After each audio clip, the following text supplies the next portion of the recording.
కూటమి అధికారంలోకి వచ్చినప్పటి నుంచి రాష్ట్ర పరిస్థితులపై స్పెషల్ ఫోకస్ పెట్టింది.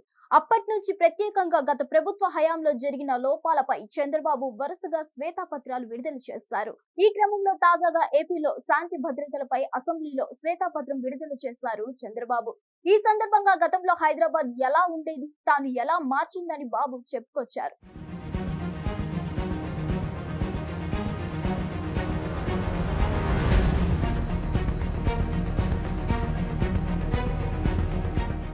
ఏపీలో గత ప్రభుత్వ హయాంలో పరిస్థితి ఎలా ఉందనే విషయాలను ప్రజలకు వివరించే ప్రయత్నంలో భాగంగా చంద్రబాబు సర్కార్ వరుసగా శ్వేతపత్రాలు విడుదల చేస్తున్నారు.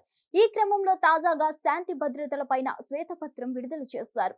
ఈ సందర్భంగా స్పందించిన ఆయన గత ప్రభుత్వ పాలనలో ప్రజలు మానసికంగా, శారీరకంగా వేదన అనుభవించారని అన్నారు.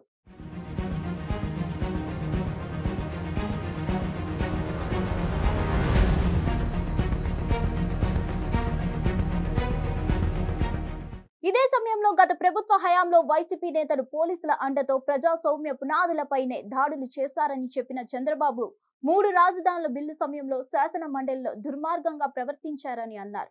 ఇదే క్రమంలో మండలి చైర్మన్ పని చేయకుండా చేసి అల్లరి చేశారని ఆగ్రహం వ్యక్తం చేశారు. ఈ నేపథ్యంలోనే హైదరాబాద్ టాపిక్ ఎత్తిన ఏపీ సీఎం చంద్రబాబు గతంలో హైదరాబాద్ లో మత ఘర్షణలు ఎక్కువగా జరిగేవని, ఒకప్పుడు 30 రోజుల పాటు కర్ఫ్యూ విధించే పరిస్థితులు ఉండేవని అన్నారు. అయితే ఆ మత ఘర్షణలకు ఉక్కుపాదంతో అణిచివేశామని, మత సామరస్యానికి విఘాతం కలగకుండా చేశామని చెప్పుకొచ్చారు.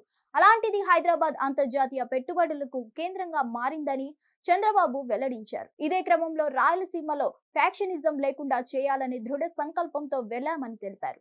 అదేవిధంగా ఏపీలో మావోయిస్టులను నియంత్రించామని బాబు పేర్కొన్నారు. దీంతో నెటిజన్లు పలు కామెంట్లు చేస్తున్నారు. ఇదే సమయంలో హైదరాబాద్ గురించి ఇంకెంతకాలం చెప్పుకుంటూ కాలం గడుపుతారు బాబు, ఇప్పుడు అది పూర్తిగా తెలంగాణ రాష్ట్ర రాజధాని అని గుర్తు చేస్తూ అమరావతి గురించి చూడండి అంటూ కామెంట్ చేస్తున్నారు నెటిజన్లు.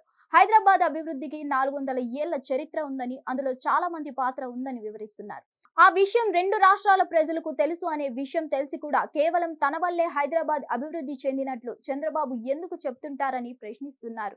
ఏది ఏమైనా ఇకపై దృష్టంతా అమరావతిపై పెట్టాలని, 15,000 కోట్లు వస్తే ఇక దూసుకుపోవడమే అని చెప్తున్న మాటలు కార్యరూపం దాల్చాలని కోరుకుంటున్నారు.